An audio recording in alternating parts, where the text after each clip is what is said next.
Feel the real fear with us. প্রিয় listeners, আসসালামু আলাইকুম। দেশ ও দেশের বাইরে যে যেখান থেকে আফনান দ্য হরর ওয়ার্ল্ডের আজকের হরর নাইট এপিসোডের 17তম আয়োজনের সাথে যুক্ত হয়েছেন বা পরবর্তীতে হবেন, সকলকে জানাচ্ছি শুভেচ্ছা ও ভালোবাসা। আশা করি সবাই ভালো আছেন, সুস্থ আছেন। প্রিয় লিসেনার্স, প্রতি শনিবার রাত 10:59 আমরা হরর নাইট এপিসোডটি নিয়ে হাজির হই। সাধারণত এই হরর নাইট এপিসোডের ঘটনাটি একটু দীর্ঘ হয়ে থাকে। অন্যান্য এপিসোডে ছোট ঘটনা, মাঝারি টাইপের ঘটনা, দীর্ঘ ঘটনা মিলিয়েই আমরা করে থাকি। তবে হরর নাইট এপিসোডটি আমরা একটু বড় ঘটনা দিয়ে উপস্থাপন করার চেষ্টা করি। তো আজকের যে ঘটনাটি আমরা আপনাদেরকে শেয়ার করতে যাচ্ছি, এই ঘটনাটিও বেশ বড় একটি ঘটনা বলতে হবে, এবং ঘটনাটির প্রতিটা পরতে পরতে রয়েছে টুইস্ট। আমি যখন ঘটনাটি পড়ি আমার কাছে খুবই অদ্ভুত লেগেছে। আশা করছি আপনাদের কাছেও ঘটনাটি অদ্ভুত লাগবে। আরও একটি ব্যাপার আপনাদেরকে বলতে চাই, এই ঘটনাটির শেষে আমি একজনের নাম বলবো। এই ব্যক্তির সাথে আপনাদের কেউ কেউ হয়তোবা দেখা করেছেন ভিন্নভাবে, অথবা এরপরে চাইলে, মানে এই ঘটনাটির পরে আপনারা যদি চান তার সাথে দেখা করতে পারবেন। আমি নাম বলে দিব, তাকে কোথায় পাওয়া যাবে সেটাও বলে দিব। আপনারা এই ঘটনাটির সাথে পরোক্ষ আর একটা ঘটনা রয়েছে, এটি ঘটনার শেষে আমি বলবো, আপনারা শুনলে বুঝতে পারবেন, এবং সেটার যদি সত্যতা যাচাই করতে চান তাহলে ওই ব্যক্তির সাথে আপনারা চাইলে দেখা করতে পারবেন। তো ঘটনাটি বলার আগে একটি কথা, যে কথাগুলো বারবার বলতে হয় সেটা আবারও বলছি, যে আমাদের চ্যানেলে যারা নতুন রয়েছেন, যারা এখনও সাবস্ক্রাইব করেননি, তারা দ্রুত সাবস্ক্রাইব করে ফেলবেন প্লিজ। আর আফনান দ্য হরর ওয়ার্ল্ড নামে আমাদের ফেসবুক পেজ এবং গ্রুপ রয়েছে, এ দুটো লিঙ্ক আমরা আমাদের ভিডিও ডেসক্রিপশনে দিয়ে রেখেছি। সেখানে গিয়ে আপনারা আমাদের পরিবারের সদস্য হয়ে আমাদের পেজে আপনারা আপনাদের মূল্যবান কমেন্ট করতে পারেন, আপনারা আপনাদের মূল্যবান মতামতগুলো দিয়ে। আর আমাদের যে গ্রুপ রয়েছে, ফেসবুক গ্রুপ, সেখানে গিয়ে আপনারা আপনাদের মূল্যবান মতামতগুলো পোস্ট বা কমেন্ট, যেটা খুশি সেটাই করতে পারেন। আর আপনারা যারা ঘটনা পাঠাতে চান তারা লিখে অথবা রেকর্ড করে যে কোনোভাবে ঘটনা পাঠাতে পারবেন afnandahorrorworld@gmail.com এই ইমেল অ্যাড্রেসে। শুধু ইমেল অ্যাড্রেসের মাধ্যমে আমরা ঘটনা নিতে পারছি, অন্য কোনোভাবে ঘটনা নিতে পারছি না। ইমেল অ্যাড্রেসের স্পেলিংটা হচ্ছে AFNANTHEHORRORWORLD afnandahorrorworld@gmail.com। এটার স্পেলিংও আমরা আমাদের ভিডিওর ডেসক্রিপশনে দিয়ে রেখেছি। প্রিয় লিসেনার্স, আমাদের ভিডিওর ডেসক্রিপশনে আরেকটি ইউটিউব চ্যানেলের লিঙ্ক আমরা দিয়ে রেখেছি, আফনানস বি নামে। এটি মূলত আমার একটা নিজস্ব চ্যানেল, যেখানে আমার বিভিন্ন ব্লগিং, তারপর ট্রাভেলিং রিলেটেড বিভিন্ন ভিডিও, তারপর এডুকেশনাল বিভিন্ন ভিডিওগুলো, তাছাড়া দেখা যাচ্ছে যে আন্তর্জাতিক বিভিন্ন টপিকগুলো, এগুলো নিয়ে আমি বিভিন্ন সময় ছোট ছোট কিছু কন্টেন্ট তৈরি করে থাকি। এটা অনেক আগে থেকে আমি করতাম, মাঝখানে বেশ কিছুদিন বিভিন্ন ব্যস্ততা আমি করতে পারিনি, আবার নতুন করে করার চেষ্টা করছি। আপনারা আমার এই চ্যানেলও সাবস্ক্রাইব করে রাখতে পারেন। ওখানে যে ভিডিওগুলো দিব, আশা করছি ভিডিওগুলো আপনাদেরও ভালো লাগবে। তবে এটি হরর রিলেটেড কোনো ভিডিও হবে না, স্বাভাবিকভাবেই এটি ভিন্নধর্মী মানে বিভিন্ন ভিডিও থাকবে। আশা করছি সেগুলো আপনাদের কাছে ভালো লাগবে। প্রিয় লিসেনার্স, চলুন কথা না বাড়িয়ে আজকে আমাদের সেই ঘটনাতে চলে যাই, যেই ঘটনাটি আশা করছি প্রতিটা মুহূর্তে আপনাদের মনোযোগ ধরে রাখতে ইনশাল্লাহ সক্ষম হবে। এই ঘটনাটি আমাদেরকে পাঠিয়েছেন আসিফ হোসেন ভাই। উনি বর্তমানে নটরডেম কলেজ ময়মনসিংহের HSC 2024 ব্যাচের একজন শিক্ষার্থী। ওনার বাড়ি গাজীপুরের মাওনা এলাকায়। 94 নম্বর এপিসোডে ওনার পাঠানো একটি ঘটনা, যেটি শিরোনাম ছিল খাপুরার আগমনে, এটি আমরা প্রকাশ করেছিলাম। আর যেই ঘটনাটি উনি পাঠিয়েছেন, এখন যে ঘটনাটি আর কি শেয়ার করতে যাচ্ছি, এই ঘটনাটির আকস্মিকতা এবং ভয়াবহতা যে কোনো সাহসী ব্যক্তিরই ক্ষণিকের হৃদয় স্পন্দন একটু হলেই নাড়িয়ে দেবে। এটি মূলত একটি ব্যতিক্রমধর্মী ঘটনা, আর এই টাইপের ঘটনা খুব কম মানুষের সাথেই ঘটে। ঘটনাটি উনি কীভাবে পেলেন? গত বছর ওনার এক খালাতো ভাইয়ের সুন্নতে খাতনার অনুষ্ঠানে যোগদান করতে পরিবারসহ মুন্সিগঞ্জের বিক্রমপুর নামক স্থানে যান। আমরা জানি মুন্সিগঞ্জ জেলা কিন্তু আলুর জন্য বিখ্যাত। তো অনুষ্ঠান যেদিন ছিল তার আগের দিন বিকালবেলা ওনারা যারা ছিলেন ওই বাড়িতে, সমবয়সী বিশেষ করে যারা, এই সমবয়সী ছেলেরা মিলে একটু হাঁটতে বের হয়েছিলেন। আর ওনাদের সাথে স্থানীয় দুজন দুঃসম্পর্কের আত্মীয় সাজিদ ও রামিম ছিল। এটা কিন্তু তাদের আসল নাম, কোনো ছদ্মনাম না। তো এই সাজিদ ও রামিম উভয়ই সমবয়সী আর কি, মানে এই যে আসিফ হুসাইন সহ আরও যারা আছেন আর কি তাদের সমবয়সী। এই দুটো ছেলের কাছে কিন্তু এলাকার সব তথ্য থাকতো। তারা তো এলাকা টোটো করে ঘুরে বেড়াতো, সব ধরনের তথ্য ওদের কাছে থাকতো। সময়টা আলুর সিজন ছিল, তাই চারদিক জুড়ে শুধু নতুন জন্মানো আলু গাছে ভরা। ওনারা কয়েকজন মূলত আলু ক্ষেতের পাশ দিয়েই হাঁটছিলেন। হাঁটতে হাঁটতে হঠাৎ করে একটা জায়গা ওনারা দেখেন, একটা ক্ষেত আর কি, ওই জায়গাটা একদম খালি পড়ে আছে। ওই জায়গাটি বাঁশ জাতীয় কিছু জিনিস দিয়ে চারদিক থেকে ঘিরে রাখা হয়েছে। দেখেই বোঝা যাচ্ছে জায়গাটা একদমই খালি, এমনকি সেখানে ঘাসপালাও মানে ঘাস টাস যেগুলো আছে এগুলো জন্মায়নি। ব্যাপারটি স্বাভাবিকভাবেই অস্বাভাবিক মনে লাগাটাই মানে এটা মনে হওয়াটাই স্বাভাবিক, এই কারণে যে চারদিকে এত আলুর ক্ষেত, এই জায়গাটায় কি এমন হলো যে মালিক এখানে কোনো কিছু চাষ করেন নাই বা আলু বোনেন নাই। এই বিষয়ে ওই সাজিদ নামক যে ছেলেটা, এই ছেলেটাকে এই আসিফ হোসেন জিজ্ঞেস করেন যে কি ব্যাপার, এই জমিটা এরকম পড়ে আছে যে, মানে বিষয়টা একদম স্বাভাবিক চিন্তা থেকেই জিজ্ঞেস করেছেন, যে কারো তো এই প্রশ্নটা মনে আসতেই পারে। তো সাজিদ এবং রামিম এই প্রশ্নটা শুনে একটু চমকে ওঠেন। তো সাজিদ একটা কথা বলে, রামিম একটা কথা বলে, মানে দুইজনের কথার মিল নাই, এবং ওরা বিষয়টা বারবার এড়িয়ে যেতে চায় এবং ওই জায়গাটা ছেড়ে চলে যেতে চাচ্ছিল। তো এই আসিফ হুসাইনের কাছে বিষয়টা একটু খটকা লাগে, মনে হলো না এই বিষয়টা একটু জানার দরকার। মনে করেছেন হয়তো বা এই বিষয়টা এই কারণে ঘটেছে, জমি জমা নিয়ে ঝামেলা থাকে না, মামলা মোকদ্দমা এই ধরনের বিষয় থাকে, তো এমন কোনো কিছু।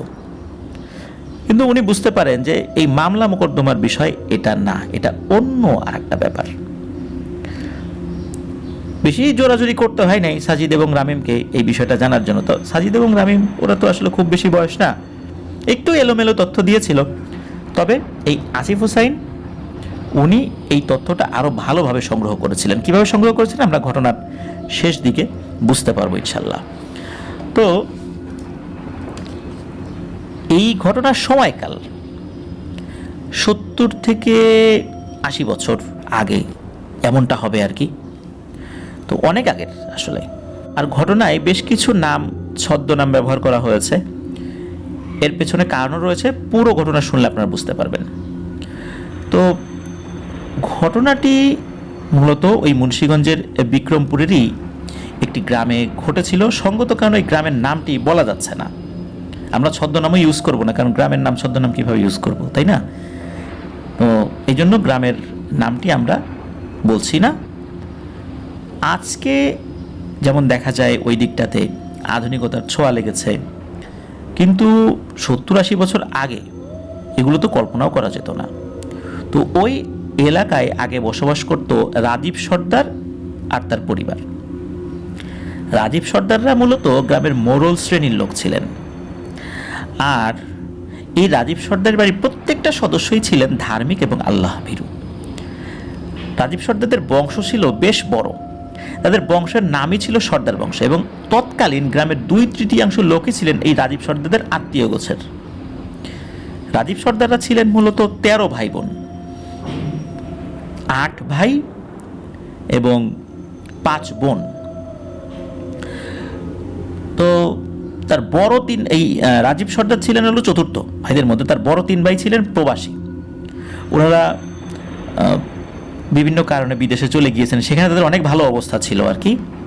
তৎকালীন সময় এরকম বিমানে ওভাবে যাওয়াটা অনেক টাফ ছিল, ওনারা জাহাজে করে গিয়েছিলেন। বেশ ভালো ভালো দেশে ওই সময় তারা ছিলেন আর কি, এরকমটাই জানা যায় তাদের সম্পর্কে। আর গ্রামের অন্যান্য যে পরিবার রয়েছে তাদের সাথেও এই সর্দার পরিবারের বেশ ভালো সম্পর্ক ছিল। যেহেতু বড় 3 ভাই প্রবাসে ছিলেন, চতুর্থ ভাই ছিলেন এই রাজীব সর্দার, এই জন্য পরিবারের দায়িত্ব ছিল এই রাজীব সর্দারের উপরে। ওনার একেবারে ছোট বোন ব্যতীত সকল ভাই বোনদেরই বিয়ে হয়ে গিয়েছিল। ওনার এই ছোট বোন ওই সময় লেখাপড়া করার জন্য ঢাকায় থাকতেন। তৎকালীন মেয়েদের শিক্ষার প্রসার তো আজকের মতো ছিল না, তবে সর্দার পরিবারের যে ব্যাপারটা ছিল তারা অত্যন্ত সম্ভ্রান্ত এবং শিক্ষিত হওয়ার কারণে তাদের বাড়ির এই ছোট বোনটিকেও লেখাপড়া করার জন্য ঢাকাতে তাদের এক আত্মীয়র বাড়িতে পাঠিয়েছিলেন।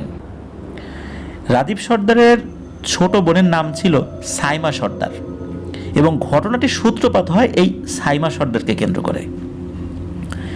ম্যাট্রিক পরীক্ষা শেষ করে সাইমা তার গ্রামের বাড়িতে ফেরত আসেন। উল্লেখ্য, সর্দার বাড়ির প্রত্যেকটা মহিলা সদস্যই কঠোর পর্দা অনুসরণ করতেন। এই সাইমাও কিন্তু তার ব্যতিক্রম ছিলেন না। বাড়িতে এসে সাইমা সামাজিক কিছু কাজ করতেন। গ্রামের দরিদ্র পরিবারের ছোট ছোট বাচ্চাদেরকে কোরআন শিক্ষা দেওয়ার পাশাপাশি তাদের টুকটাক বর্ণমালা শেখানো, এছাড়াও গ্রামের উঠতি বয়সী মেয়েদেরকে জীবনমুখী শিক্ষাও প্রদান করতেন এই সাইমা। ওনাদের পাশের গ্রামে বসবাস করত হিন্দু সম্প্রদায়ের একটি পরিবার। ওই পরিবারটা কামার ছিল। ওই পরিবারের যিনি কর্তা তার নাম ছিল হচ্ছে শীতল কামার, আর তার ছেলে ছিল দীপ কামার। একদিন এই দীপ কামার তার কিছু বন্ধুবান্ধব সহ এই গ্রামে আসে মঞ্চ নাটকের জন্য চাঁদা তুলতে। মানে ওই সময় মঞ্চ নাটক, যাত্রাপালা এরকম উৎসব হতো, মানে ওই সময় তাদের বিনোদনের একটা মাধ্যম ছিল আর কি। তো এটার জন্য চাঁদা তুলতে আসে। তখনকার সময়ে গ্রামে গঞ্জে এই বিষয়টি অনেক জনপ্রিয় ছিল। আজকে তো দেখা যাচ্ছে যাত্রাপালা বা মঞ্চ নাটক ওভাবে মানুষ খুব একটা দেখে না, কিন্তু ওই সময় এটা ছাড়া কিন্তু আর কোনো বিকল্প ছিল না এই নাটক দেখার আর কি। তো গ্রামের মানুষের বিনোদনের একটা উৎস হিসেবে কাজ করতো এই মঞ্চ নাটকগুলো। তো সেবার গ্রামে অনেক বড় একটি আয়োজন করা হয় মঞ্চ নাটক করার জন্য, এবং বেশ ওই সময় নাম করা ঢাকার কিছু অভিনেতাকে নিয়ে আসা হবে সেখানে। এই জন্য বেশ ভালো করে ঘটা করে আয়োজন করা হচ্ছিল, আর এর জন্য প্রচুর টাকা পয়সারও দরকার ছিল। গ্রামের বিভিন্ন ছেলেপেলেরা আশেপাশে ছড়িয়ে পড়ে, যারা চাঁদা দিতে পারে তাদের সাথে যোগাযোগ করার জন্য। তো এই উদ্দেশ্যে এই দীপ কামার এবং তার বন্ধুরা হাজির হয় সর্দার বাড়ির ওই গ্রামে। তো সর্দার বাড়ির গ্রামে ঢুকতেই তাদের সাথে দেখা হয়ে যায় রাজীব সর্দারের ভাগিনা মন্টু সর্দারের সাথে। তো এই মন্টু সর্দারের সাথে এই ব্যাপারে কথা হয়। তখন এই মন্টু সর্দার বলেন, ঠিক আছে ভাইয়া, চাঁদা তুলবে ভালো কথা, তোমরা কাজ করো, সর্দার বাড়ির সোজা মানে সর্দার বাড়ির যে সেজো সর্দার যিনি আছেন তার কাছে যাও। ওনার এখন হাতের অবস্থা বেশ ভালো, উনি ইচ্ছা করলে 10 জনের চাঁদা একাই দিতে পারবেন, তাতে তোমাদেরও বেশ উপকার হবে। এই বলে ওই মন্টু সর্দার চলে গেলেন। তো এই মন্টু সর্দারের কথা মতো এই যে দীপ কামার এবং তার বন্ধুরা সর্দার বাড়ির উদ্দেশ্যে যেতে লাগলেন। তো সর্দার বাড়ির সামনে যেতেই তাদের সাথে দেখা হয় এই রাজীব সর্দারের ছোট ভাই মজিদ সর্দারের সাথে। তিনি তখন উঠোনের বাইরে চেয়ারে বসেছিলেন, আর তাদের বাড়ির উঠোনের ভেতর এই সাইমা সর্দার উনি ছোট বাচ্চাদেরকে বর্ণমালা শেখাচ্ছিলেন। তো এই যে দীপ কামার ও তার বন্ধুরা চাঁদার ব্যাপারে মজিদ সর্দারের সাথে কথা বলে, এবং মজিদ সর্দার বলেন, আচ্ছা দাঁড়াও বাপু, আমি টাকা নিয়ে আসতেছি, আমি না বলা পর্যন্ত কিন্তু তোমরা বাড়ির মধ্যে ঢুকো না। তো উনিও খুশি মনে বাড়ির ভিতরে ঢুকে গেছেন। ছেলেপেলে আসছে, গ্রামের ছেলেপেলে তো আসলে না করা যায় না। তো বারবার বলে দেয়, তোমরা কিন্তু এখানেই থেকো, অন্যদিকে যেও না। এই বলে মজিদ সর্দার উঠোন পেরিয়ে বাড়িতে ঢুকলেন। সর্দার বাড়ির উঠোনের এক পাশেই ছিল বাহারি রঙের ফুলের বাগান। খুবই চমৎকার একটা বাগান ছিল ওই সময়, এটাই শোনা যায়। ওই সুন্দর বাগানটা উঠোনের বাইরে থেকে দেখে দ্বীপ ও নিজেকে ধরে রাখতে পারল না, সে ওই ফুলের দিকে এগিয়ে গিয়েছে। চিন্তা করছে একটা দুটো ফুল ছিঁড়ে, অনেক ফুল তো, একটা দুটো ফুল যদি ছেঁড়া হয় কোনো সমস্যা হবে না, আর সর্দার বাড়ির লোকটা কিছু বলবেও না। তো এই চিন্তা করে ওই বাগানের কাছে গিয়েছে। বাগানের কাছে যেতে যেতে গাছ দেখতে থেকে সে ওই সর্দার বাড়ির উঠোনের ভিতরে ঢুকে গেছে, নিজের অজান্তেই আসলে ঢুকে গেছে। আর উঠোনে প্রবেশ করতেই ওই সাইমার সাথেও চোখাচোখি হয়। তো সাইমা তখন স্বাভাবিক পোশাকে ছিল, পর্দা অবস্থায় ছিল না আর কি। তো এই দীপ সাইমার দিকে তাকায়। তো সাইমার দিকে তাকানোর পর স্বাভাবিকভাবেই হঠাৎ করে তাকিয়েছে। সাইমাও বেশ লজ্জা পেয়েছে, এখন দীপও লজ্জা পেয়ে গেছে। হঠাৎ করে তার দিকে চোখাচোখি হয়েছে। নর্মালি তো এই সর্দার বাড়ির উঠোনে বাহিরের কোনো ছেলে পেলে ঢোকে না। তো দেখা যাচ্ছে যে ভদ্রতার খাতিরে তার নাম জিজ্ঞেস করেছে। এখন নাম জিজ্ঞেস করার পরে এই সাইমা আসলে নামটা বলে নাই, একটু লজ্জা পেয়ে সে বাড়ির ভেতরে ঢুকে পড়ে। এইটা আবার দেখে ফেলেছে বাড়ির ভেতর থেকে রাজীব সর্দার, মানে ওই পরিবারের কর্তা। তো কেউ তো ওই বাড়ির উঠোনের মধ্যে কেউ ঢোকে না অনুমতি ছাড়া। আর বাইরের ছেলেপেলেরা তো অবশ্যই ঢোকে না, কারণ বাড়ির মহিলারা উঠোন দিয়ে হাঁটাচলা করে, বেগানা কোনো পুরুষ সেখানে ঢুকবে এটা তো হতেই পারে না। কিন্তু হঠাৎ করে এই উঠতি বয়সী ছেলেটা কিভাবে ভিতরে ঢুকলো, এইটা দেখে ওনার মেজাজ যায় বিগড়ে। তো উনি দ্রুত বাড়ির থেকে বের হয়ে উঠোনে আসেন। আর এই ছেলে কিভাবে এই বাড়ির ভিতরে ঢুকলো এই বিষয়ে আসলে উনি কোনো প্রশ্ন করেন নাই। ওরা যে কী কাজে আসছে, কিভাবে এখানে আসলো, মানে ওনার মাথাটা এত গরম হয়ে গিয়েছিল যে এটা যে প্রশ্ন করবেন এই সেন্সটা ছিল না। রাগে উনি নিজেকে সামলাতে পারলেন না। কোনো কিছু না ভেবেই পাশ থেকে একটা তাল গাছের সোবরা, মানে তাল গাছের একটা ডাল সদৃশ একটা জিনিস নিয়ে অনবরত পেটাতে লাগলেন এই দীপ কামারকে। তো মজিদ সর্দার এমনিতেই ঠান্ডা মেজাজের লোক ছিলেন, তো উনি তো ভেতরে চলে গেছেন। এদিকে রাজীব সর্দার এই দৃশ্যটা দেখেছেন, দেখার পরে তার তো মেজাজ, মজিদ সর্দার জানতেন আসলে ঘটনাটা কি হয়েছে, কিন্তু রাজীব সর্দার তো জানেন না যে এই ছেলেটা কিভাবে আসছে, সে তো পেটাচ্ছে সমানে। মজিদ সর্দার টাকা নিয়ে যখন বাইরে বের হয়েছে দেখে যে তার ভাই এই ছেলেটাকে মারছে, এমনভাবে এই সময়ের মধ্যে পিটিয়েছিল, একদম রক্তাক্ত করে ফেলেছিল এই দীপ কামারকে। তো মজিদ সর্দার এটাকে থামান, বলে যাই ভাই কি করো, ও তো আসছিল আমার কাছেই টাকা নেওয়ার জন্য।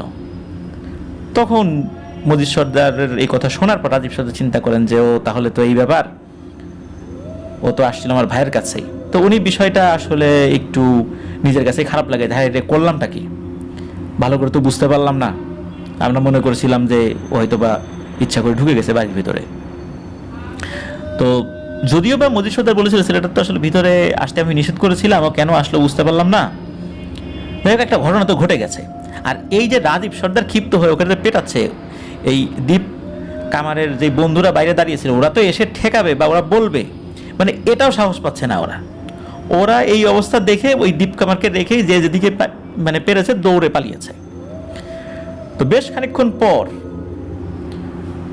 এই বন্ধুরা আবার ফেরত এসেছে, আসার পর এই দীপকে নিয়ে তারা আবার ফেরত যায় এবং বন্ধুরা বলে যে আসলে দীপ তো বুঝতে পারে নাই, ও এই বাগান দেখতে দেখতে ফুল দেখতে দেখতে উঠোনের ভিতরে ঢুকে পড়েছিল। তো এটা বলে এবং রাজীব সর্দারের কাছে ক্ষমা চায়। রাজীব সর্দার আসলে লজ্জিত হন যে কি করে ফেললাম রাগের মাথায় এমন একটা কাজ, এটা তো আসলে উচিত হয় না। উনি সর্দার গোছের একজন মানুষ, গ্রামের সকলে তাকে সম্মান করে, আজ পর্যন্ত কাউকে উনি গায়ে হাত তোলেন নাই, সবাই তাকে সম্মানের কারণেই ভয় পায়। এমন একটা ঘটনা ঘটিয়ে ফেললেন উনি। যাই হোক, উনি নিজের ভুলটা বুঝতে পারেন যে এইভাবে তো পেটানো হয়নি।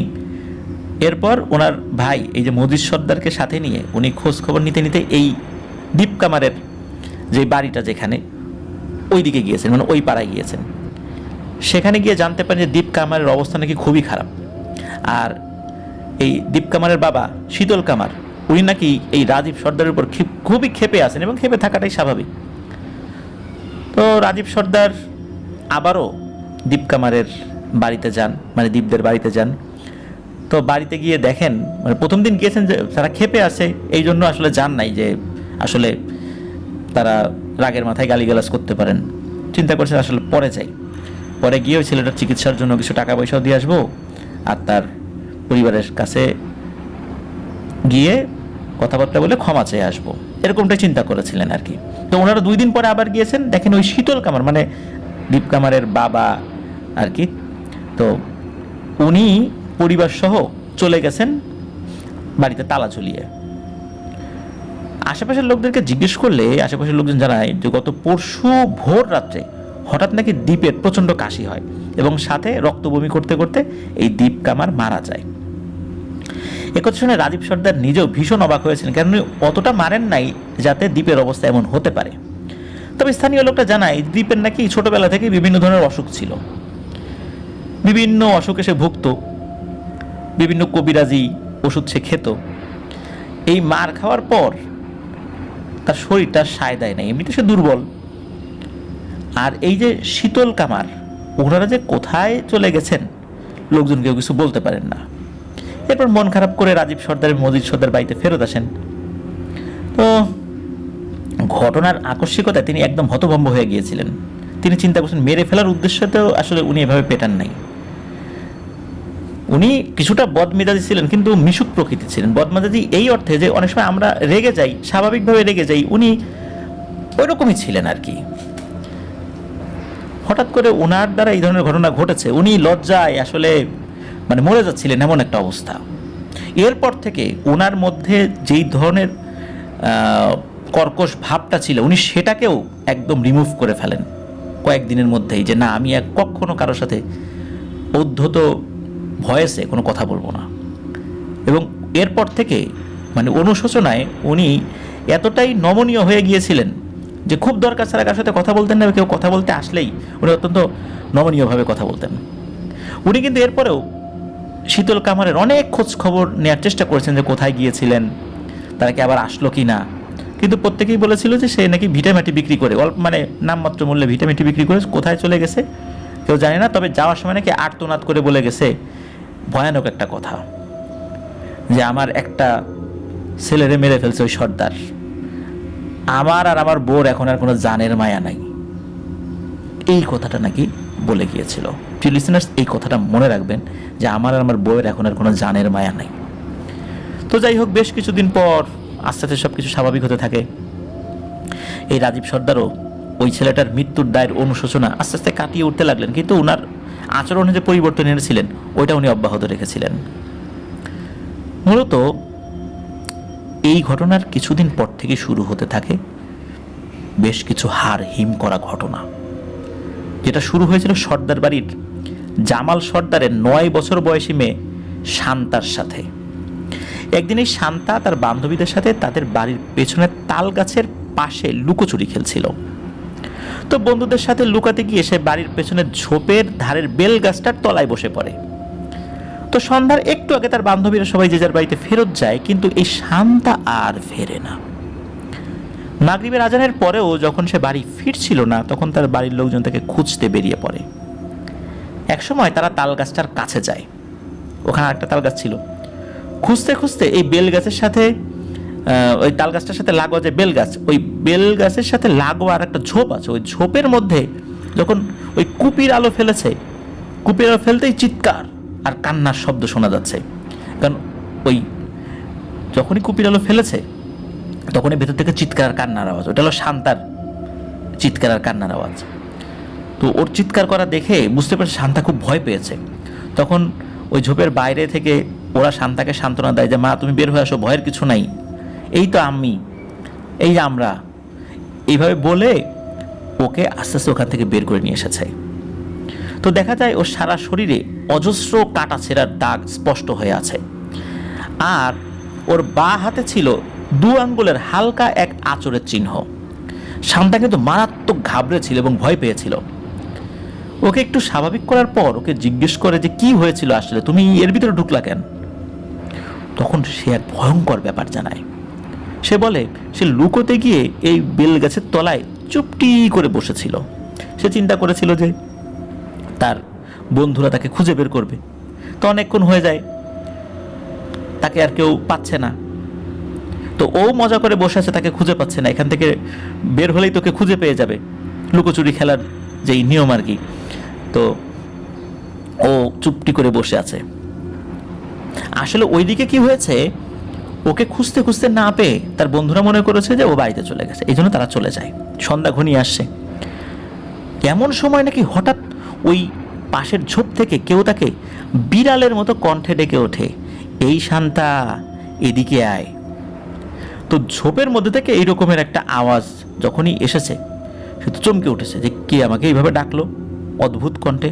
তখন শান্তা যখন এদিকে তাকিয়েছে, সে দেখে 4 কি 5 বছর বয়সী একটা টেকো, মানে মাথার টাক, একটা বাচ্চা আকৃতির কিছু একটা তাকে ওই ঝোপের মধ্যে থেকে হাত দিয়ে ইশারা করে ডাকছে যে এই শান্তা এদিকে আয়। তো ওই ছেলেটার সমস্ত শরীর নাকি ছিল ধবধবে সাদা, পরনে একটা ছোট্ট হাফ প্যান্টের মতো ছিল। সে তার এক হাত বাড়িয়ে শান্তাকে ঝোপের দিকে ডাকছিল। তো শান্তা বাচ্চাটার হাতের দিকে তাকাতে লক্ষ্য করে তার হাতে কেবল 2 আঙ্গুল, এবং আঙ্গুল দুটি অস্বাভাবিক রকমের লম্বা। এটা দেখে ভয়ের চোটে শান্তা ওখানেই দাঁড়িয়ে যায়। তখন মাগরিবের আজান দেয় এবং আজান দেওয়ার সাথে সাথে আকৃতিটি হাওয়ায় মিলিয়ে যায়। এটা দেখে শান্তা ক্ষণিকের জন্য স্তব্ধ হয়ে যায়। এরপরে কি হয়েছে শান্তা বলতে পারে না। পরে এই যে শান্তার বাড়ির লোকজন যখন ওই কুপির আলো নিয়ে ওইদিকে গিয়েছে এবং ডেকেছে, তখন শান্তার হুঁশ ফেরত আসে। তখন শান্তা কান্নাকাটি শুরু করে, চিৎকার শুরু করে। তো এই কথা শোনার পর শান্তার মা তো ভীষণ ভয় পায় এবং মেয়েকে বুকে জড়িয়ে ধরে, ছোট্ট একটা মেয়ে আদরের। তো বাড়ির লোকজন বলতে থাকে, আরে ও হয়তো শিয়াল কুকুর দেখে ভয় পাইছে অন্ধকারে। ওই রাত্রে এই পাশের মসজিদের ইমাম সাহেব এসে শান্তাকে ঝাড়ফুঁক করে দিয়ে যান। তো এই ঘটনার ঠিক 3 দিন পর সর্দার বাড়ির আরেক সদস্য, তার নাম হচ্ছে সাইফুল সর্দার। এই সাইফুল গরুর গাড়িতে করে মন্ডা মিঠাই নিয়ে বাড়ি ফেরত আসছিল। তো সর্দার বাড়ির ছোট বোন সাইমা ম্যাট্রিক পরীক্ষায় ভালো ফলাফল করায় গ্রামবাসী একটা আবদার ছিল এই রাজীব সর্দারের কাছে যে সাইমা তো পরীক্ষায় ভালো করেছে, আমরা তো খুব খুশি, ও বাচ্চাদেরকে লেখাপড়া করাচ্ছে গ্রামে এসে, তো ও যে ভালো ফলাফল করলো, আমাদের মিষ্টি কই। তো প্রত্যেকটা গ্রামবাসীকেই মিষ্টি খাওয়াবেন এই নিয়ত করেছিলেন রাজীব সর্দার। ওই চিন্তা করেই এই সাইফুল সর্দারকে উনি পাঠিয়েছিলেন যে মিষ্টি নিয়ে আসো, অনেক মিষ্টি হবে তো এই জন্য গরুর গাড়িতে করে নিয়ে আসতে হবে। তো ওইভাবেই মন্ডা মিঠাই আনা হচ্ছিল আর কি। তো সন্ধ্যার খানিক আগে সাইফুল মিষ্টি নিয়ে রওনা দিয়েছিল। তো গরুর গাড়িতে সে একাই ছিল, মানে সে নিজেই গরুর গাড়ি চালাচ্ছিল আর কি। চলতে চলতে হঠাৎ তার চোখ পড়ে পুকুরের কিনারার তেঁতুল গাছের দিকটায়। সাইফুল দেখতে পায় তেঁতুল গাছের সরু ডালে 2 বাচ্চা আকৃতির কিছু একটা দেখা যাচ্ছে। তো এত সরু ডালে সাধারণত কোনো পাখিও বসতে পারবে না, সেই জায়গায় 2 বাচ্চা বসে আছে। এটা দেখে সে ভীষণ ভয় পায়। বাড়ি এসে সবাইকে এই ব্যাপারটা জানায়। তবে সাইফুল মজা করছে ভেবে বাড়ির লোকজন একথা শুনে তেমন একটা কর্ণপাত করে না। ঠিক এর পরদিন রাতে ঘটে এক মর্মান্তিক ঘটনা। রাত আনুমানিক 1টা কি 2টো হবে, মানে 12টার পর এতটুকু বলা যায়। তো রাজীব সর্দারের স্ত্রী কোনো একটা কারণে দরজা খুলে বাইরে চলে যেতে থাকে। উল্লেখ্য উনি তখন গর্ভবতী ছিলেন। তো স্ত্রীকে এত রাতে বের হতে দেখে রাজীব সর্দার ওনার স্ত্রীকে জিজ্ঞেস করেন, এই এত রাতে যাও কই? ওনার স্ত্রী কোনো কথার উত্তর না দিয়ে বের হয়ে যেতে লাগলেন। রাতটা ছিল পূর্ণিমার রাত। বাড়ি থেকে বের হয়ে রাজীব সর্দার স্ত্রী বাড়ির পেছনের বেল গাছের ঝোপের ধারে গিয়ে 2 হাত সামনের দিকে প্রসারিত করে বিড়বিড় করে কিছু বলছিলেন। দূর থেকে রাজীব সর্দার ওনার স্ত্রী গতিবিধি ফলো করছিলেন। উনি মনে করছেন হয়তো বা ওয়াশরুমে যাচ্ছে। তো এটা দেখে রাজীব সর্দার ওনার স্ত্রীর কাছে যাচ্ছিলেন আস্তে আস্তে, যে সে করেটা কি এত রাতের বেলা। এমন সময় খুবই দ্রুত গতিতে, মানে চোখের পলকে, ওনার স্ত্রী ঝোপ থেকে একটা বাঁশের কঞ্চির সামনের দিকটা ধারালো ছিল, মনে হচ্ছে আগে থেকেই কেউ কেটে রেখেছে ধারালো করে সামনের অংশটা। উনি সমস্ত শরীরের সমস্ত শক্তি দিয়ে ওই কঞ্চিটা নিজের পেটের মধ্যে ঢুকিয়ে দেন, মানে নিজের পেটে নিজেই কঞ্চিটা ঢুকিয়ে দেন। এবং যন্ত্রণায় যে উনি কাতরাবেন তা না, অট্ট হাসি দিতে দিতে উনি জ্ঞান হারান। হতবিহ্বল অবস্থায় রাজীব ওনার স্ত্রীর কাছে গিয়ে ওনাকে দ্রুত ঘরে নিয়ে আসেন। প্রচণ্ড রক্ত বের হচ্ছে পেট থেকে। এমত অবস্থায় ওই রাত্রি বৈদ্য ডেকে আনা হলো। বৈদ্য এসে বললেন যে অতিরিক্ত রক্তপাতের কারণে পেটের বাচ্চা সহ ওনার স্ত্রী মারা গেছেন। ঘটনার আকস্মিকতায় বাড়ির সকলে তো হতবাক, একই সাথে শোকাহত যে হলোটা কি, হঠাৎ করে এমন একটা ঘটনা ঘটলো। ওনার স্ত্রী তো দিব্যি স্বাভাবিক ছিলেন, কোনো ঝগড়াঝাটি নাই যে আত্মহত্যা করবে। আর উনি ওনার অনাগত বাচ্চা নিয়েও খুব আনন্দিত ছিলেন এবং পেটের বাচ্চারও যেন খুব ভালো যত্ন হয় এটা নিয়েও কিন্তু উনি নিজের প্রতিও খুব যত্ন নিতেন। আর রাজীব সর্দার ওনার স্ত্রীর দিকে খুব খেয়াল রাখতেন। এরকম একটা ঘটনা ঘটে গেল, এটা কারো জন্যই আসলে কাঙ্ক্ষিত ছিল না, ছিল অনাকাঙ্ক্ষিত। রাজীব সর্দার ওনার স্ত্রীর এই মৃত্যুটা নিজের চোখে দেখার পর উনি বুঝতে পারলেন যে এই পরিবারের উপর অশুভ কিছুর ছায়া পড়েছে। কেনই বা ওনার স্ত্রী মাঝরাতে বাড়ির পিছনে গিয়ে নিজের পেটে আঘাত করতে যাবেন, এই বিষয়টা তো কারোরই বোধগম্য হলো না। স্ত্রীর মৃত্যুর রেশ কাটিয়ে কিছুদিন পর 2 গ্রাম পরের এক বড় মাপের কবিরাজকে ডেকে নিয়ে আসা হলো ওনাদের বাড়িতে। কবিরাজকে ওনারা শুরু থেকে ঘটা সব ঘটনা বিস্তারিত বলতে লাগলেন। সব শুনে কবিরাজ ওনাদের বাড়ির একটা বন্ধ কক্ষে প্রবেশ করলেন এবং সবাইকে কক্ষ থেকে বের হয়ে যেতে বললেন। আর ভেতর থেকে উনি দরজা আটকেও দিলেন। কিছুক্ষণ পর সেই কবিরাজ ঘর থেকে বেরিয়ে আসলেন এবং তাদের জানালেন এই বাড়িতে নাকি জিন ঘটিত কোনো সমস্যাই নেই। তিনি যেই সমস্ত দোয়া দুরুদ জানতেন যাতে যাতে করে টুকিটাকি সমস্যার সমাধান করা যায়, তো সেই অনুযায়ী উনি কিছু আমল করেন। উনি বলেন এই গ্রামের আশেপাশেও যদি কোনো বদ জিন থেকে থাকতো, তবে উনি যে আমল করেছেন এই ঘরে ঢুকে, তাহলে ওই বদ জিন এখানে এসে ধরা দিতে বাধ্য হতো। কিন্তু উনি নাকি এই ধরনের কোনো কিছুরও অস্তিত্ব টের পান নাই। ফলে উনি বুঝতে পারেন যে এই বাড়িতে কোনো বদ জিনের নজর নেই। এরপরে উনি ওই ঝোপের ধারে গেলেন এবং ঝোপ পরিষ্কার করিয়েও তেমন কিছুর সন্ধান পেলেন না। তবে উনি ঝোপের মধ্যে 3টি মেটে ইঁদুর মরে পড়ে থাকতে দেখেছিলেন। তবে যাওয়ার সময় কবিরাজ তাদের বাড়ি বন্ধ করে দিয়ে যান এবং বাড়ির লোকদের কিছু আমল শিখিয়ে দিয়ে যান। এরপর অবশ্য মাসখানেক কোনো ধরনের সমস্যা হয়নি। মাসখানেক পর শুরু হতে থাকে আর এক সমস্যা। বাড়ির সকলের মাথার চুল অস্বাভাবিকভাবে পড়তে থাকে। কোনো কারণ ছাড়াই তাদের মাথার চুল পড়তে থাকে। এর সাথে তাদের বাড়ির ছোট সদস্য যারা আছে, মানে বাচ্চা, এদের স্কিন মানে ত্বকের যে চামড়া, এই স্কিন কুচকে যেতে শুরু করে, মানে ঘুচিয়ে আসছে আর কি। আর প্রতিদিন সকালবেলা সর্দার বাড়ির আশেপাশে মেটে ইঁদুর মরে পড়ে থাকতো। আর এই ইঁদুরগুলো দেখে মনে হতো যেন ইঁদুরগুলোর শরীর থেকে সমস্ত রক্ত বের করে নেওয়া হয়েছে। বিষয়টি সাইমার কাছে বেশ অবাক লাগে। ওই দিনই সকাল থেকে আবার প্রচুর বৃষ্টি পড়ছিল। রাতের বেলা সাইমা তার বৃদ্ধা মায়ের সাথে ঘুমাতো। সেদিন তার মা তার কাকিমার সাথে পাশের গ্রামের তাদের এক অসুস্থ এক আত্মীয়ের বাড়িতে গিয়েছিল। ফলশ্রুতিতে ওই রাত্রে সাইমা একাই ঘুমিয়েছিল।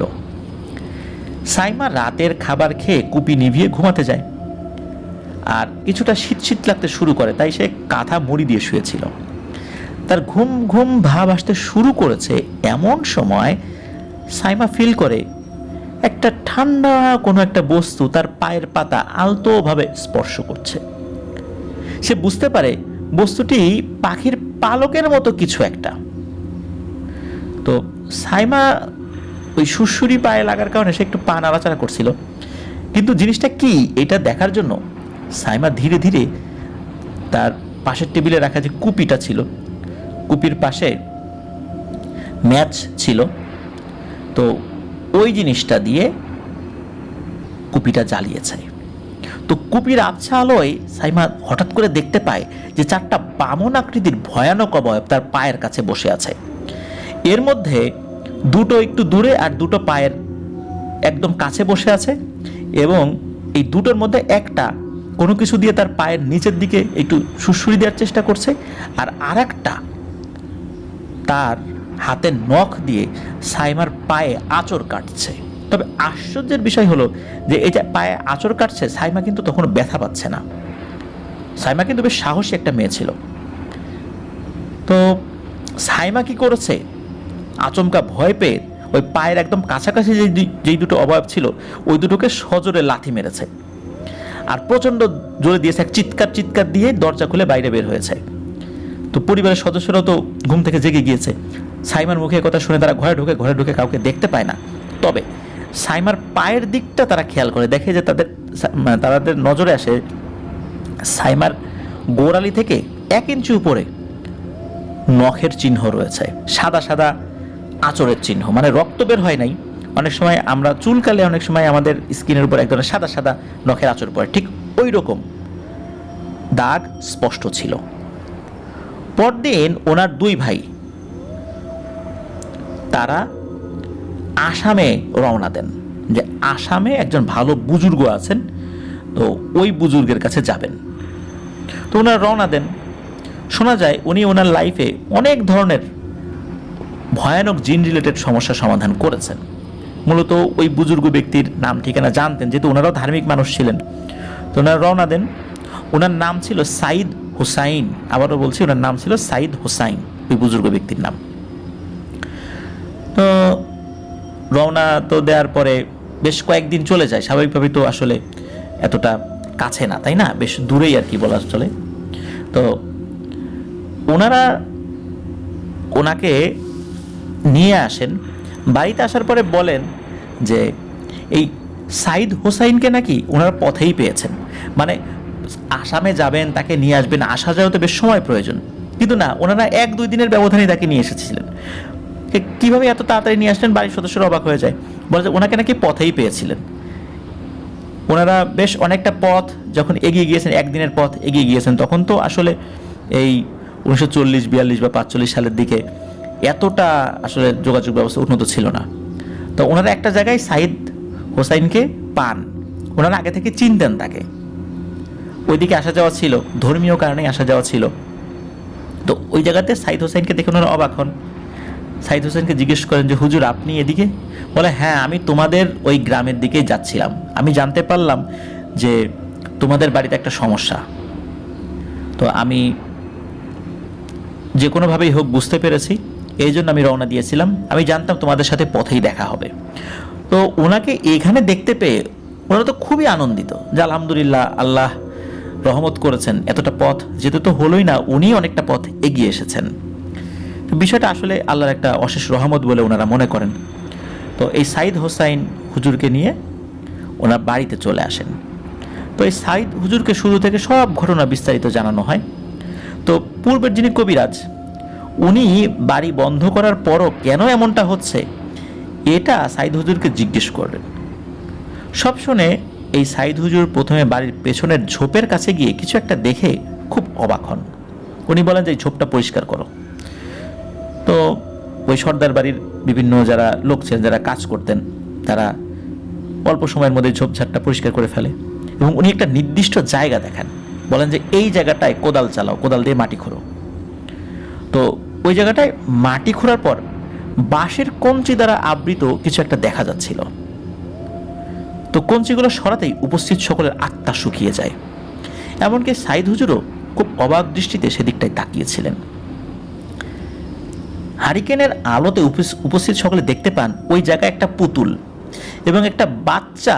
এটা কি মানুষের বাচ্চার মাথা নাকি কোনো একটা প্রাণীর বাচ্চার মাথা, ওই অবস্থাতে ভালো করে বোঝা যাচ্ছিল না। পরবর্তীতে বোঝা যায় এটা একটা সদ্য জন্ম নেওয়া শূকরের বাচ্চা। এই শূকরের বাচ্চার মাথা ছিল, এটা আধা পচা অবস্থায় ওটা পড়ে আছে। আর সাথে যে পুতুলটা ছিল, ওই পুতুলের সমস্ত শরীর শত শত সূচ দ্বারা আবৃত ছিল, মানে শরীরে শত শত সূচ গাঁথা ছিল। আর সবচেয়ে ভয়ানক ব্যাপার হচ্ছে কিছু সংখ্যক সূচের গোড়ার দিকে ছোট ছোট কাগজের টুকরোয় অজানা ভাষায় বেশ কিছু লেখা ছিল। তো এসব দেখে ওই সাইদ হুজুর বলেন যে একটা পুটলিতে ওই খুলি সহ এই পুতুলটা ঢুকিয়ে ফেলো। তো এটা ঢোকানো হয় এবং উনি যে কাজটি করেন, একটি স্থানে গোল বৃত্ত এঁকে তাতে কিছুক্ষণ বসে অজানা ভাষায় বিড়বিড় করতে লাগলেন সাইদ হুজুর। এবং উনি যেটা পড়ছিলেন এটা কোরআনের কোনো কিছু ছিল না বা অ্যারাবিক কোনো ওয়ার্ড ছিল না, এটা বুঝতে পারেন ওই পরিবারের সদস্যরা। কারণ হচ্ছে যে ওনারাও তো ধার্মিক ছিলেন, কোরআন পড়তে পারতেন, আরবি শব্দ যদি উচ্চারিত হতো বুঝতে পারতেন। কিন্তু সাইদ হুজুর উনি এত বড় একজন বুজুর্গ হওয়ার পরও কেন এ ধরনের অজানা ভাষায় বিড়বিড় করছেন, দুর্বোধ্য ভাষা উচ্চারণ করছেন, এটা ওই পরিবারের সদস্যদের আসলে বোধগম্য হয় না। তারপরে ওনারা চিন্তা করলেন যে উনি ওনার মতো করে রিচুয়াল করছেন, করুক না, সমস্যা সলভ হলেই হলো। এর কিছুক্ষণ পর সাইদ হুজুর উঠে সকলের উদ্দেশ্যে বলতে লাগলেন, আপনাদের পুরো পরিবারের উপর শয়তানের অশুভ ছায়া পড়েছে। আমার এতদিনের কর্মজীবনে এমনটা কখনো হতে দেখিনি। আমার পালিত জিনদের কেউই এই গ্রামের ত্রিসীমানায় ঢুকতে পারছে না। বিষয়টি পর্যবেক্ষণ করতে আমাকে এখন আপনাদের পাশের গ্রামের মসজিদের ইমাম সাহেবের সাথে কথা বলতে হবে এবং বাকি রাতটুকু আমি মসজিদেই থাকব। একথা বলে উনি রাতের বেলাতেই বাড়ির চারপাশে 4টি খুঁটি গেড়ে দিলেন এবং বললেন আজকে রাত্রে যেন কেউ এই বাসা থেকে একা বের না হয় আর কেউ যেন রাত্রে একা না ঘুমায়। বাচ্চাদেরকে উনি দেখে শুনে রাখতে বলে একই এলাকার মসজিদের উদ্দেশ্যে রওনা হলেন। বাড়ির কয়েকজন বলেন আপনাকে এগিয়ে দিয়ে আসি। তখন হুজুর বলেন না, এগিয়ে দিতে হবে না, আপনার বাড়িতেই থাকেন, আমি চিনে নেব। এই বলে সাইদ হুজুর বেরিয়ে গেলেন। ওই রাতে সর্দার বাড়ির সবাই একসাথেই ছিলেন আর হুজুরের কথা মতো কেউ বাসা থেকে অকারণে বের হন নাই। পরদিন এশার নামাজের পর হুজুর আসেন তাদের বাড়িতে। এসে তিনি বর্ণনা করতে থাকেন এতদিন যাবৎ তাদের সাথে ঘটে যাওয়া সমস্ত ঘটনা। হুজুর যেভাবে বলেছিলেন সেই ভাষাটা এরকম ছিল যে আপনাদের আশঙ্কাই ঠিক, আপনাদের উপর এক প্রাচীন পদ্ধতিতে অতি নিকৃষ্টভাবে কালো জাদু করা হয়েছে। আর এই ধরনের কালো জাদু খুবই বিরল। এই কালো জাদু করতে প্রায় 40 ধরনের পাখির শরীর থেকে বিভিন্ন অঙ্গ প্রত্যঙ্গ নেওয়া হয়েছে, আর শূকরের সদ্য জন্মানো বাচ্চার মাথা নেওয়া হয়েছে, আর এক বিশেষ প্রাণীর পোড়ানো হাড়গোড়ের ছাই সহ আরও অনেক নাপাক বস্তু দিয়ে এই কালো জাদু করা হয়েছে। আর এটি করানো হয়েছে এক ইরানি তান্ত্রিকের দ্বারা। আর এই কালো জাদু করিয়েছে এই শীতল কামার। শীতল কামার তার একমাত্র ছেলের মৃত্যুতে এতটাই ক্রোধান্বিত ছিলেন যে সে তার এবং তার স্ত্রীর আত্মা শয়তানের কাছে বিক্রি করে দিয়েছিল, আর এতে সাহায্য করেছিল ওই ইরানি তান্ত্রিক। ওই ইরানি তান্ত্রিকের সাহায্যে এক ভয়ানক জাদু সম্রাট জিন ও তার 9 জন বামন সাগরেদকে ডেকে এনেছে এই এলাকায়। একটি পুতুলের মধ্যে শতাধিক সূচ গেথে তাতে বাড়ির 14 জন সদস্যদের নাম ফার্সি ভাষায় লিখে তা তান্ত্রিকের এক জিন দ্বারা আপনাদের বাড়ির ওই ঝোপের মধ্যে মাটিতে পুঁতে রেখে আসে। এই জিনটি অত্যন্ত ধূর্ত প্রকৃতির বদ জিন, এবং এই জিন নিজেও মূলত খুব কঠিন কঠিন কালো জাদুর চর্চা করে।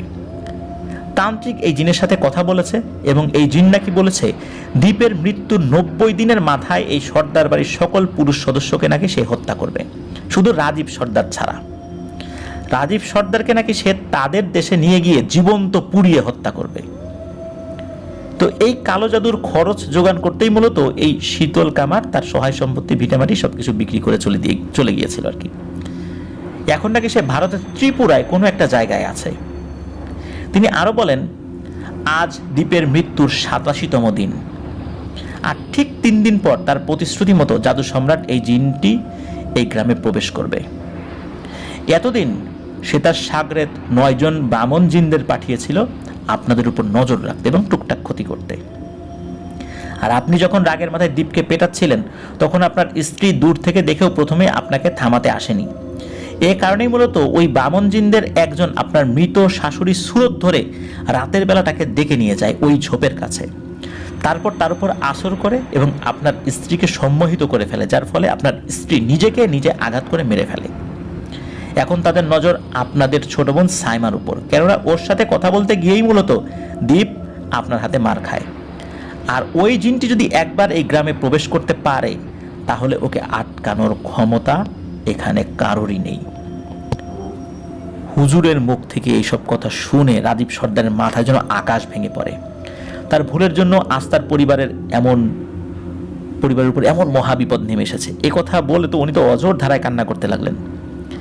হুজুর রাজীব সর্দারকে শান্ত হতে বললেন এবং বললেন যে এই দ্বীপ কামার অনেক আগে থেকে দুরারোগ্য ব্যাধিতে আক্রান্ত ছিল, পূর্ব থেকেই শরীর দুর্বল থাকায় সামান্য মার তার সহ্য হয়নি শরীরে, এই কারণেই সে মারা গেছে।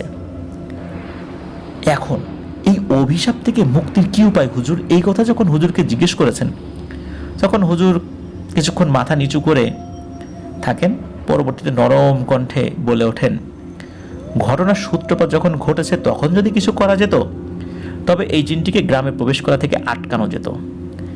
এতদিন এসে আশেপাশের সকল বদজিনদেরকে একত্র করে এক বিশাল সৈন্যবাহিনী তৈরি করেছে।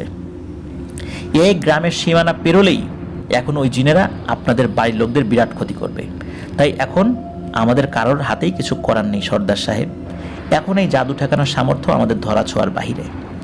আমি কিছুক্ষণ আগে এই গ্রামটিকে চারদিক থেকে বন্ধ করে দিয়েছি, আপাতত তারা আপনাদের কোনো ক্ষতি করতে পারবে না।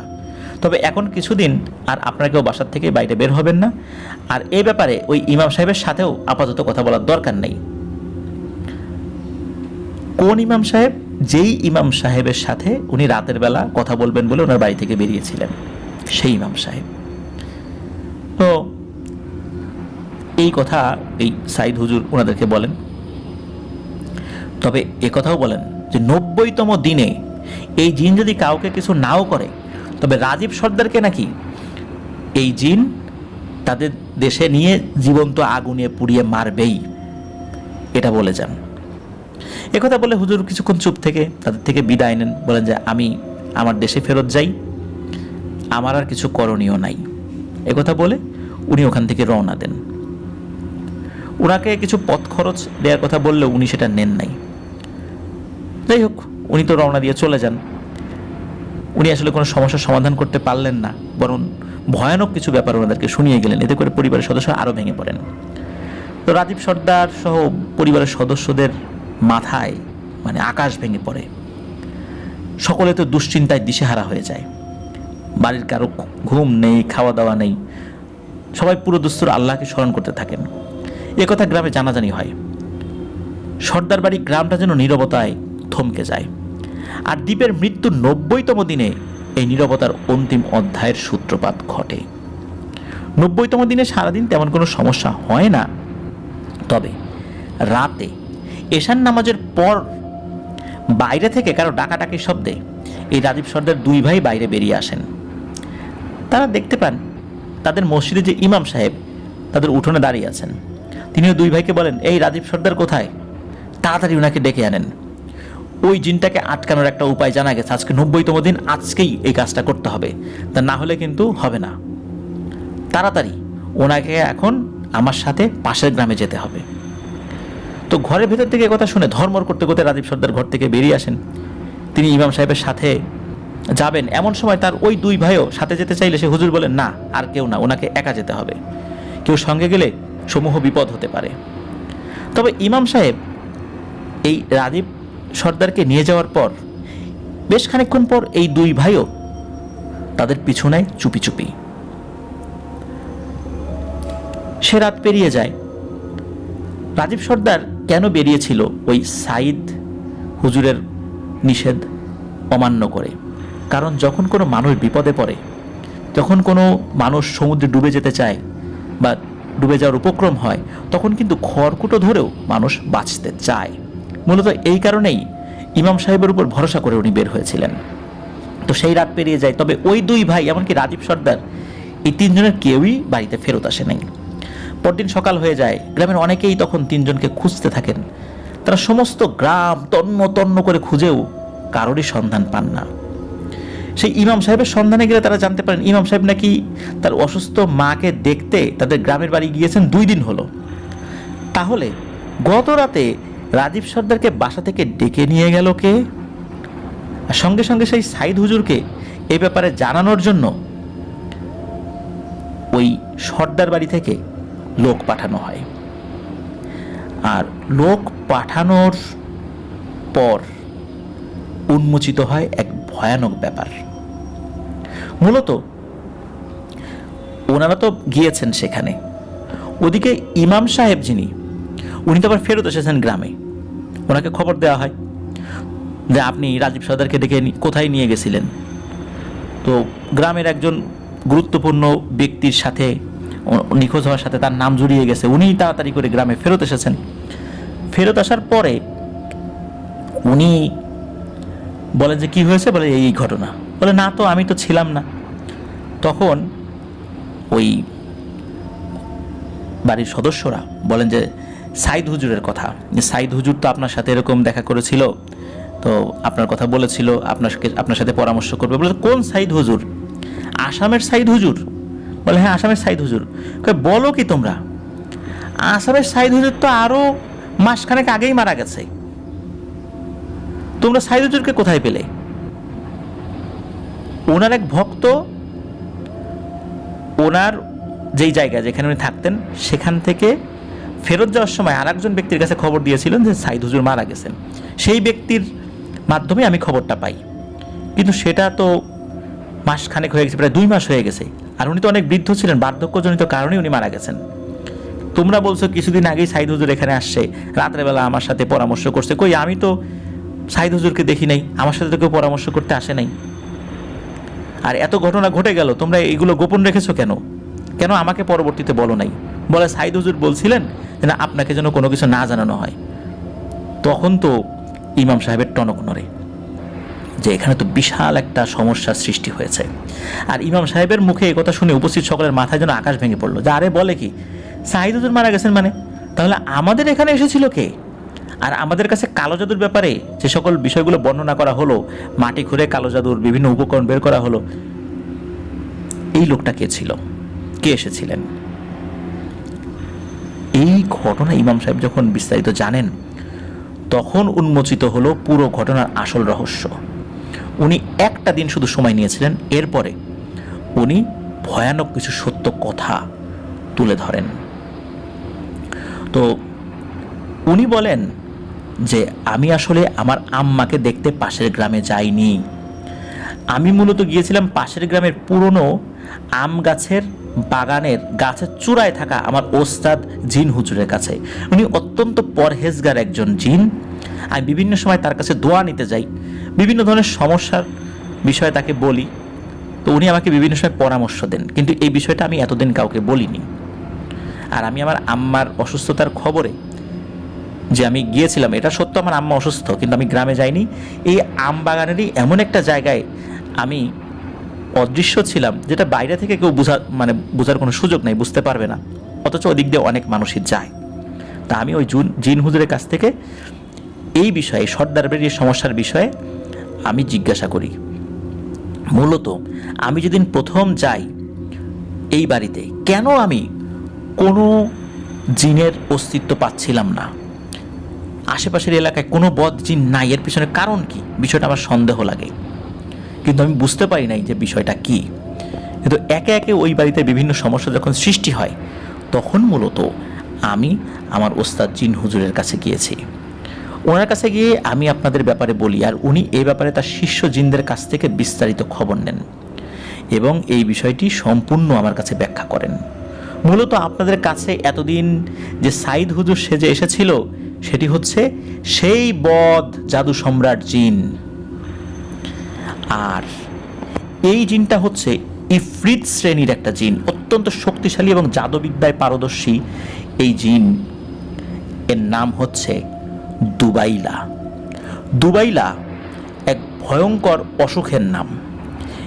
এই অসুখ মূলত শরীরে ফোড়া সৃষ্টি করে, কাঁধে, পিঠে বিভিন্ন জায়গায় ফোড়া সৃষ্টি করে মারাত্মক যন্ত্রণা দেয় এবং এই যন্ত্রণায় অনেকেই মারা যায়। মূলত এই অসুখের নামটাই এই ইফরিত জিনের নাম, দুবাইলা।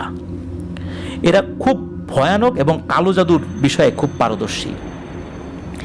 এই জিনটি অত্যন্ত ধূর্ত প্রকৃতির, সে যে কোনো সময় যে কোনো মানুষের সুরত ধরতে পারে এবং তাদের কণ্ঠ হুবহু নকল করতে পারে।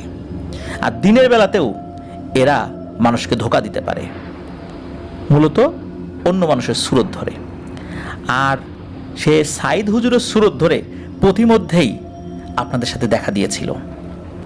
কারণ আপনারা যদি ওই এলাকায় পৌঁছাতেন, তাহলে তো আপনারা জেনে যেতেন যে সাইদ হুজুর মারা গেছে। মূলত সে ওই সুরত ধরে এই পরিবারের সদস্যরা যখন গিয়েছিল সাইদ হুজুরের খোঁজে, তখন পথিমধ্যে তাদের সাথে দেখা করে এখানে চলে আসে। কারণ সে খুব ভালো করেই জানতো এই সমস্যার সমাধানের জন্য কোনো একজন ভালো আল্লাহওয়ালা বুজুর্গ ব্যক্তিকে আপনারা খুঁজবেন। আর এই দুবাইলা জিনটি একা একা এই গ্রামে প্রবেশ করতে সমর্থ হতো না, যদি না ওই পরিবারের কেউ তাকে সাথে নিয়ে গ্রামে প্রবেশ করে। সত্যি ওই পরিবারের সদস্যদের মাধ্যমেই সে এই গ্রামে প্রবেশ করেছে। আপনারা যে অন্য কারো শরণাপন্ন যাতে না হন, এই জন্য সে বারবার আপনাদেরকে অন্য কারো কাছে যেতে নিষেধ করেছে এবং আমার কাছেও তার বিষয়ে প্রকাশ করতে নিষেধ করেছে।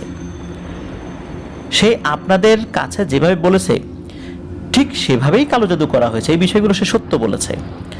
কালো জাদু সম্পর্কে তার সিংহভাগ কথাগুলো ছিল সত্য, তবে এই কালো জাদু করা হয়েছে মূলত আপনাদের বাড়ির 2 সদস্যের উপরে। সব সদস্যের উপর করা হয়েছে বিষয়টা এরকম না। সদস্য সেই 2 জন হলো রাজীব সর্দার এবং তার স্ত্রী।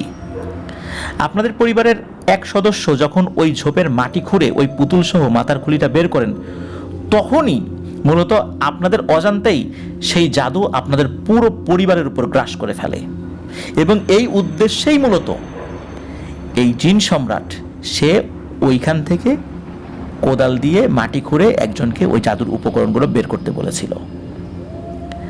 আর এরপরেই পরিবারের সকল সদস্যরাই জাদু দ্বারা প্রভাবিত হওয়া শুরু করেছে। আর এই কালো জাদুর সবচেয়ে ভয়ানক পর্যায়টা শুরু করেন রাজীব সর্দার নাকি নিজেই। ইমাম সাহেবের কথা শুনে তারা তো অবাক, আরে রাজীব সর্দার শুরু করেন মানে, বলে কি? এর উত্তর ইমাম সাহেব বলেন, এই সাইদ রূপী এই দুবাইলা এ কালো জাদুর সামগ্রীর বিভিন্ন বিষয়গুলো বলেছে। সেই সামগ্রীগুলোর কথার মধ্যেই মূলত কুফুরি কলা ছিল। এটা খুব ভিন্ন ধরনের এক ধরনের কুফুরি। কেউ যদি কালো জাদুর বিভিন্ন উপকরণ দেখে চোখে বা কি কি সেখানে আছে সেগুলো বলতে থাকে, তাও নাকি কারো উপর জাদু প্রভাব বিস্তার করতে পারে। মূলত এর উপাদানগুলো এমনই ছিল যা কান দিয়ে শোনার ফলে এই জাদু রাজীব সর্দারের উপর সম্পূর্ণভাবে প্রয়োগ করা সম্ভব হয়। তো এই দুবাইলা আগে থেকেই তার 9 শাগরেদকে আপনাদের পিছনে লাগিয়ে দিয়েছিল, যাতে করে তারা আপনাদেরকে ভয় দেখাতে এবং টুকটাক ক্ষতি করতে পারে। আর আপনাদের উপর এই কালো জাদু করেছে ওই শীতল আর তার স্ত্রী। এটা খুবই বিরল প্রকৃতির এক কালো জাদু, যার প্রচলন আমাদের দেশে খুব একটা নেই। এতে যে যে জিনিসগুলো ব্যবহার করা হয়েছে তা কোনো মানুষের পক্ষে করা সম্ভব নয়। কারণ 40 ধরনের পাখির অঙ্গ প্রত্যঙ্গ, 40 প্রজাতির পাখি এবং 40 প্রজাতির পাখির অঙ্গ প্রত্যঙ্গ, কোনো পাখির মাথা, কোনো পাখির চোখ, কোনো পাখির ঠোঁট, কোনো পাখির লেজ, কোনো পাখির শরীরের ভেতরের অংশ, এরকম 40 ধরনের অংশ 40 প্রজাতির পাখি থেকে সংগ্রহ করা হয়েছে। এটা কিন্তু কোনো মানুষের পক্ষে করা সম্ভব নয়, এটা জিনেরা নিয়ে এসেছিল। শীতল কামার এবং তার স্ত্রী আপনাদের উপর, বিশেষ করে রাজীব সর্দারের উপর এতটাই ক্ষিপ্ত ছিল যে তারা তাদের আত্মা বিক্রি করে দেয় ওই ইরানি তান্ত্রিকের সাহায্যে এই দুবাইলা জিনের উদ্দেশ্যে। মানে এই দুবাইলা জিন যখন তখন এই শীতল কামার এবং তার স্ত্রীকে মেরে ফেলতে পারে, মানে তাদের আত্মাটা, তাদের জীবনটা তাদের ওই দুবাইলার হাতে দিয়ে দেয়। এবং এই শর্তেই মূলত ওই ইরানি তান্ত্রিক আপনাদের উপর ওই দুবাইলাকে চালান করে দিয়েছে।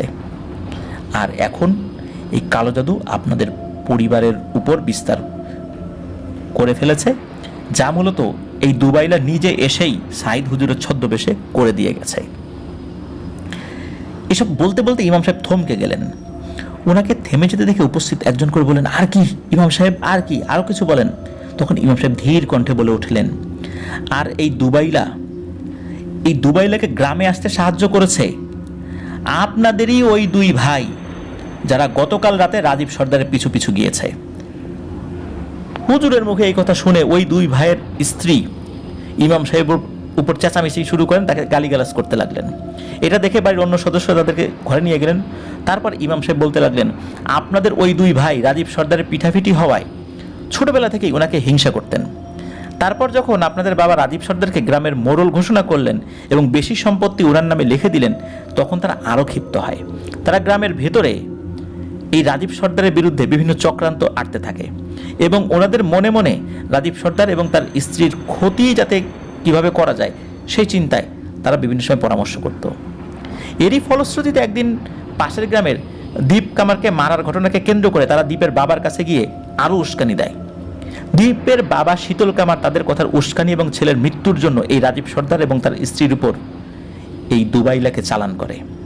নিজ স্বার্থ হাসিলের আনন্দ উদযাপনের জন্যই হয়তো আপনাদের 2 ভাই গতকাল রাতে রাজীব সর্দার আমার সুরত ধরে আসা সেই দুবাইলার সঙ্গে পিছু পিছু যায়। ওরা কিন্তু সাথে যায় নাই, অনেক দূরে ছিল, যাতে করে ওরা দেখতে পারে রাজীব সর্দারের কি পরিণতি হয়, ওকে কিভাবে জিনদের দেশে নিয়ে যায়।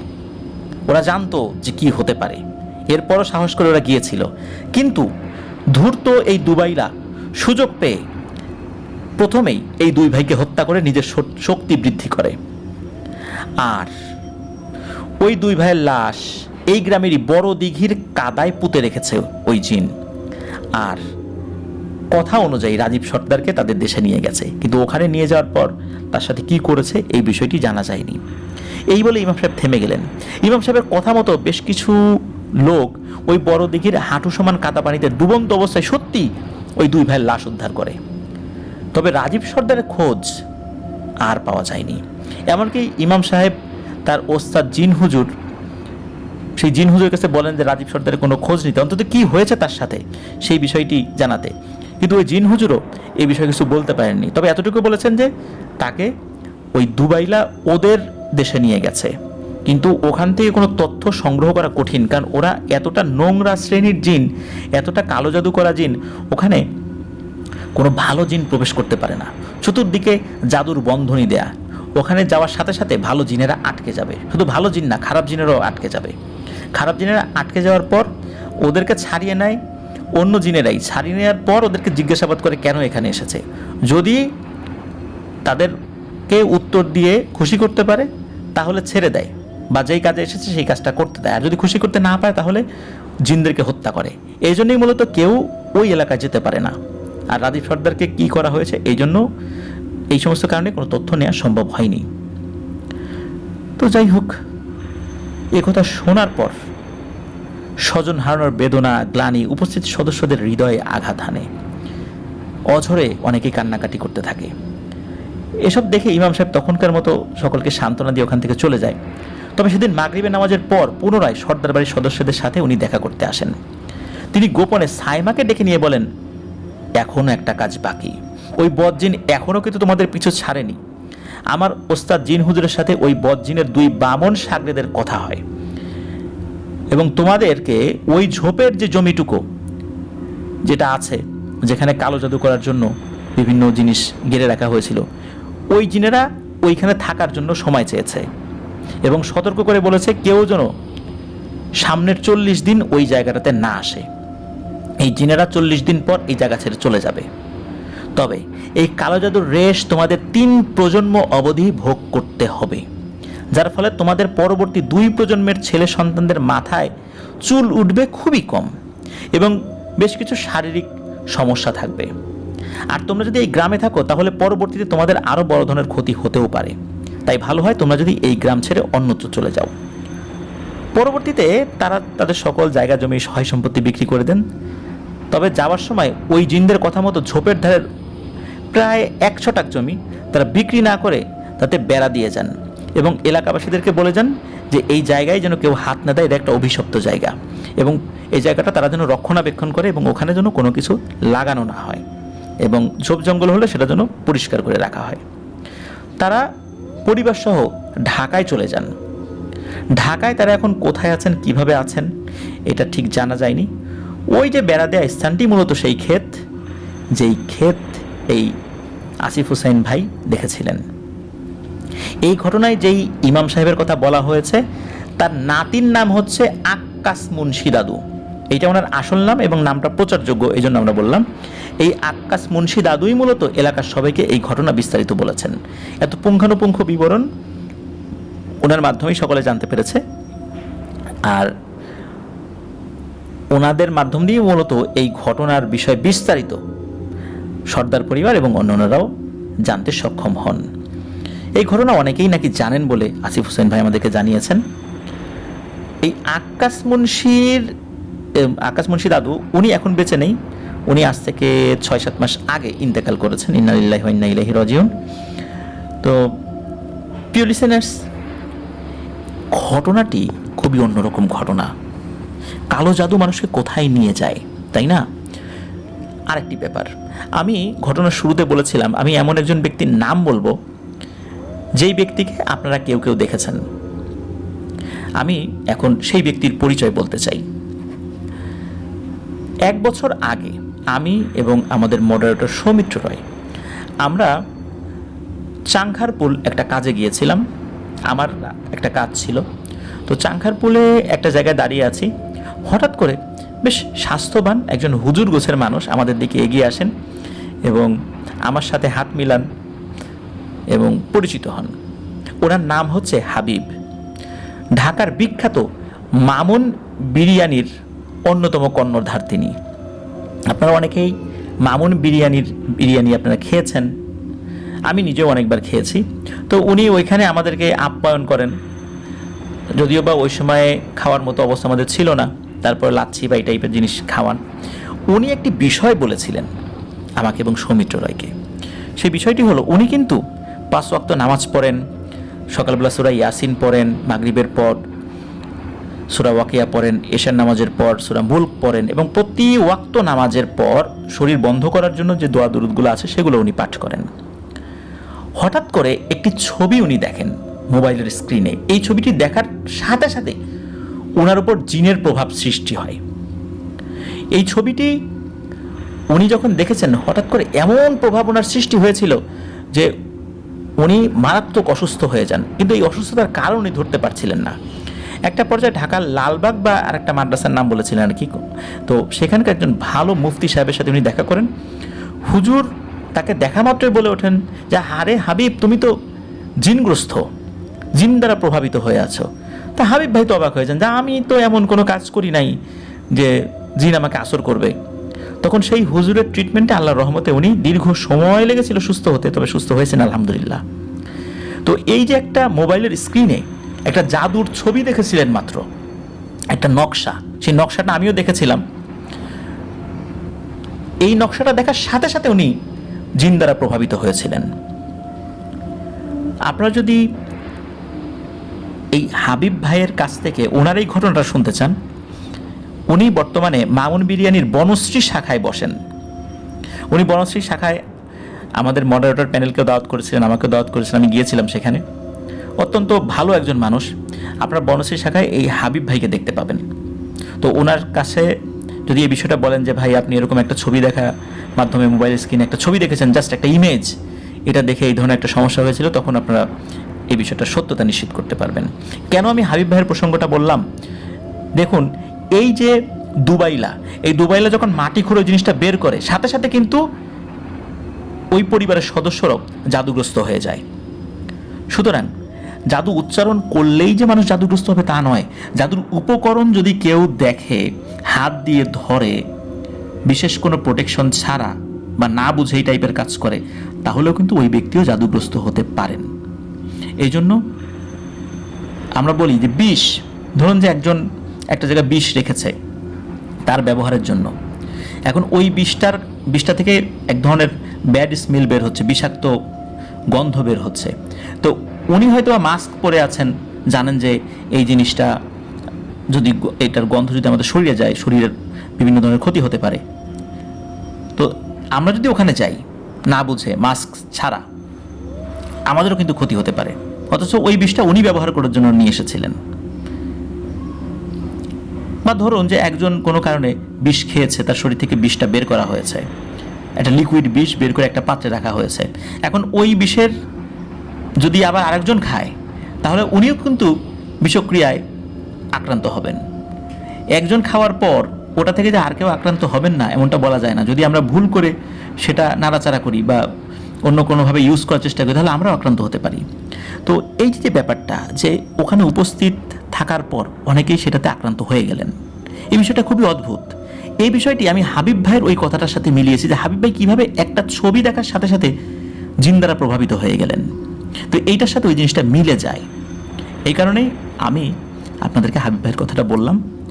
আশা করছি হাবিব ভাইয়ের সাথে যাদের পরিচয় আছে, মামুন বিরিয়ানির হাবিব ভাই, তো তার সাথে দেখা হলে আপনারা এই বিষয়টা বলতে পারবেন এবং বলতে পারেন যে আফনান ভাই এই বিষয়টা একটি এপিসোডে বলেছে এবং আপনাকে জিজ্ঞেস করতে বলেছে। উনি খুব ভালোভাবেই আপনাদেরকে এই বিষয়টা ব্যাখ্যা করবেন ইনশাল্লাহ। প্রিয় লিসেনার্স, আজকের এপিসোডের একদম শেষ দিকে চলে এসেছি। ধন্যবাদ আসিফ হোসাইন ভাইকে, চমৎকার একটি ঘটনা আমাদেরকে উপহার দিয়েছেন, অত্যন্ত শিক্ষামূলক একটি ঘটনা।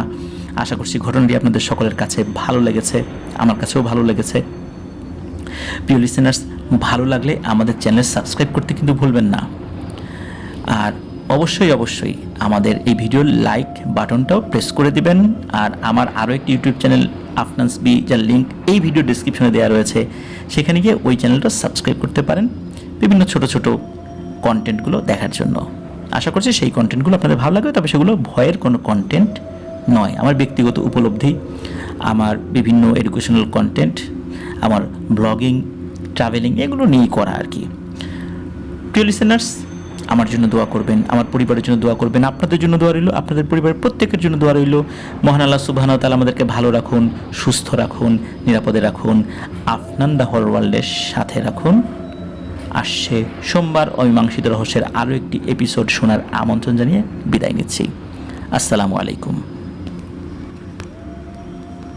প্রিয় লিসেনার্স, আসসালামু আলাইকুম।